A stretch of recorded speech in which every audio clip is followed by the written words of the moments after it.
નમસ્કાર, આપ જોઈ રહ્યા છો નેશન પ્લસ ન્યૂઝ. હું છું આપની સાથે હેતલ ભગત.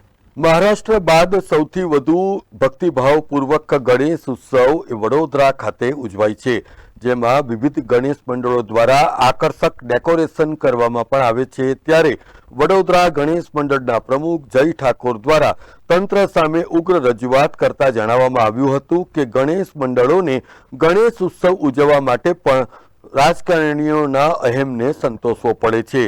એટલું જ નહીં, પરંતુ ઉત્સાહભેર આ ગણેશ ઉત્સવની ઉજવણી કરવા માટે પણ વારંવાર તંત્ર સમક્ષ ભીખ માંગવી પડે છે. હાલ ગણેશ ઉત્સવ ઉજવવા માટે મિટિંગોનો દોર શરૂ થયો છે. ત્યારે વડોદરાના પોલીસ ભવન ખાતે વડોદરાના ગણેશ મંડળો આવી પહોંચ્યા હતા. સાંભળો શું કહેવું છે ગણેશ મંડળોના પ્રમુખ જય ઠાકોરનું.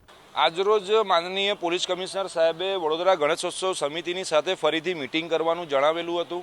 છેલ્લા ઘણા સમયથી વડોદરા શહેરની અંદર ને છેલ્લા કેટલાય વર્ષોથી ગણેશોત્સવને લઈને અલગ અલગ બાંધ આયા કરે છે, અલગ અલગ પરિપત્ર આયા કરે છે. પછી આ ગણેશ મંડળોને ભારતીય જનતા પાર્ટીના નેતાઓ પાસે જવાનું, એમને આજીજી કરવાની, જી હજૂરી કરવાની, ત્યારબાદ એ લોકો પરવાનગી આપે કે આ સનાતન હિન્દુ ધર્મનો જે તહેવાર છે, લોકમાન્ય ટિળક સાહેબે જે અંગ્રેજોની સામે લડતના સમયે આજે સાર્વજનિક રીતે આ ગણેશોત્સવની જે સ્થાપના કરી હતી અને ગલીએ ગલીએ આજે આખા વિશ્વની અંદર ભારતની અંદર બોમ્બે પછી કદાચ આ વડોદરા શહેર છે કે આટલું રંગે ચંગે આટલી ધાર્મિકતાથી આ ઉત્સવની ઉજવણી થાય છે.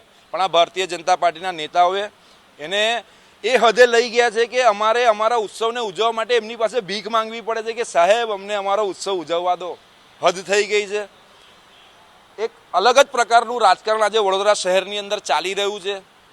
બધા જ જેટલા પણ ઉચ્ચ હોદ્દાવાળા ભારતીય જનતા પાર્ટીના છે, બધાએ પોતપોતાની લોબી બનાવી લીધી છે. આ ધારાસભ્ય પાસે જાય છે તો પેલા બે ધારાસભ્ય કહે છે કે આ ધારાસભ્ય પાસે કમ જાય છે. સાંસદ પાસે જાય તો પેલો ધારાસભ્ય અહીંયાથી ચેરમેન ઉછળે છે કે ભાઈ તમે આવું કામ કરો છો.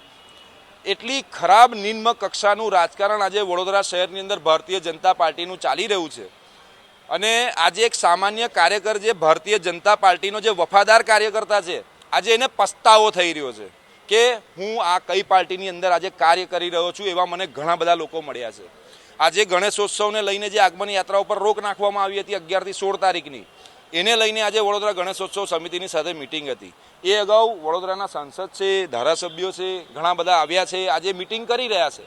હવે કદાચ આજે પરવાનગી મળી જશે, કેમ કે આમનું એ જ રહ્યું છે કે ભાઈ તમે અમારી પાસે આવો, કશેથી કોક મંડળ 5 મંડળ ભેગા કરી, 10 મંડળ ભેગા કરી એમને ખુદ રજૂઆત કરાઈ છે. એ લોકો અહીંયા આગળ રજૂઆત કરવા બી આવ્યા છે.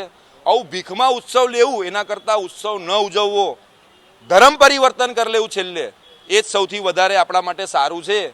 કેમ કે એની અંદર આપણને કોઈ નડતર નથી.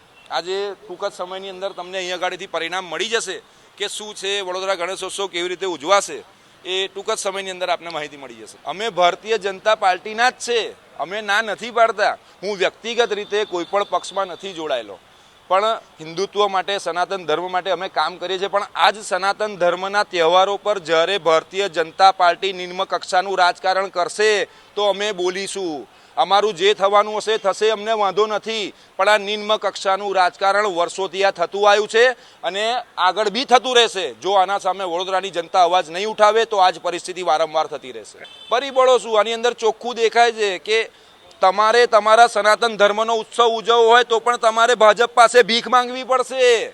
તમારે ત્યાં એમને આજીજી કરવી પડશે, કરગળવું પડશે કે અમને અમારો ઉત્સવ ઉજવવા દો. હાઇટના મુદ્દાને લઈને, ડીજેના મુદ્દાને લઈને, આગમન યાત્રાઓને લઈને તમામ વસ્તુ માટે તમારે ભારતીય જનતા પાર્ટી પાસે ભીખ માંગવાની. એ જ તમારો ધંધો છે. તમને ભિખારી બનાવી દીધા છે આ ભારતીય જનતા પાર્ટીને. આ વડોદરાની જનતાએ સમજવાનું જોઈએ, ખૂબ જરૂરી છે. વડોદરા ગણેશ મંડળ સમિતિ. સમાચારોનો સતત અપડેટ મેળવવા માટે અમારી નેશન પ્લસ ન્યૂઝની યુટ્યુબ ચેનલને સબસ્ક્રાઇબ કરો, બેલ આઇકન દબાવો અને જોડાયેલા રહો ફેસબુક, ઇન્સ્ટાગ્રામ અને ટ્વિટર પર.